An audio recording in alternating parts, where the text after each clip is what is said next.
There is always a place in the NFL for receivers with exceptional route running skills and great hands. Offensive coordinators love to diagram plays for guys who know how to get open against any coverage. USC's Robert Woods is a polished route runner with exceptional quickness and burst. He is crafty with his stems and fakes, but uses his remarkable quickness to separate from defenders out of breaks. Additionally, Woods is a natural pass catcher with strong hands and outstanding ball skills. He excels at making tough catches in a crowd and is fearless venturing over the middle. When I project Woods' potential at the next level, I envision him blossoming into a Reggie Wayne-like playmaker as a pro. At 6'1", 190 pounds with 4.51 speed, Wood matches the six-time Pro Bowler's physical dimensions and explosiveness.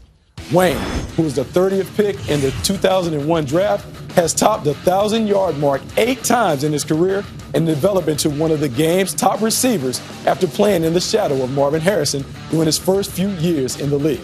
However, he took over for Harrison as the Colts' #1 receiver in 2007 and finished with 100-plus catches in 4 of the last 6 years. With Woods displaying a similar game on the collegiate level, I believe he could rival Wayne's impact as a pro in a few seasons.